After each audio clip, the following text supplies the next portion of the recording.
Hi everybody, this is Willie Dallas from today's episode. Sweet old man. We kept trying to help Juniper for about a year, I think. And a year after her arrival, we decided to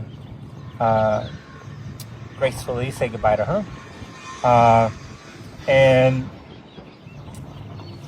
you know, euthanasia is such a difficult and important conversation to have. And sort of where we were at the time, Louie, was, does she have more bad days than good? Is there a long-term strategy to alleviate her of those bad days? Does she struggle to do just the basic things like make it to a feeder? And in the end, we decided collectively as a group, with the consultation of both of our veterinarians at the time, that the humane thing and the gracious thing to do for Juniper was to say goodbye. I will tell you, my positioning on euthanasia has changed a lot over the 5 years of running Oscar's Place.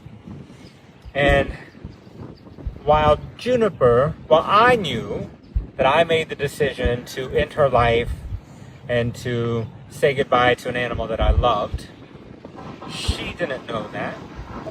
What Juniper knew was that for a year, everyone fussed over her, giving her the most comfortable padded wraps we could find, making sure she had sand to walk on, making sure she had pain support so she didn't feel all the pain. She knew that we were fussing over her and making her more comfortable every time we did. And then when it came time to say goodbye, she was like, oh, these scratches feel really nice. Look, everyone's giving me all this attention. Oh, I love the ear rub. That ear rub feels so good. These carrots taste so good. They don't normally let me eat carrots. How nice is this? And then she's like, I'm sleepy now. I'm going to take a nap. And she lay down and took a nap. And we said goodbye to her. So while it broke our hearts to say goodbye to Juniper, it did not break Juniper's heart.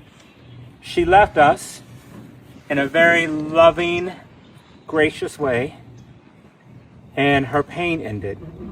And I think it's an important conversation to have. It's never easy. Every single time it's difficult, but I just wanted to share that that's what we did with Juniper, which left Willie Dallas. And I don't think that they were bonded before we met them. I think that they came here together. So he didn't have a really hard time adjusting. He is an odd donkey, and he lived in several different pastures because we were trying to figure out where he would be happiest. And the senior pasture is where he is settled in. And he just sort of hangs out in here. At the moment, he's hanging out with Echo, but he hangs out with different donkeys. He's not the biggest fan of people. He does have a couple volunteers that he loves. I know that he loves Jen. And Jen is out here 4 days a week loving on Willie Dallas.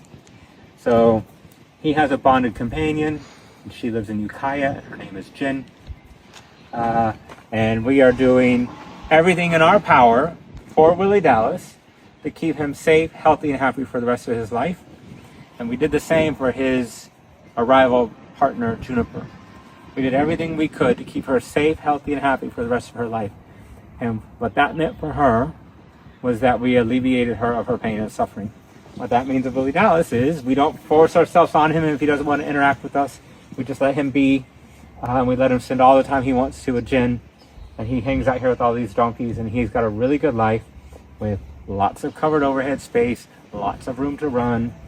Yeah, so that's the Willie Dallas Juniper update. It feels a little bit sad, but I think both stories were happy endings, and I'm happy to share them with you.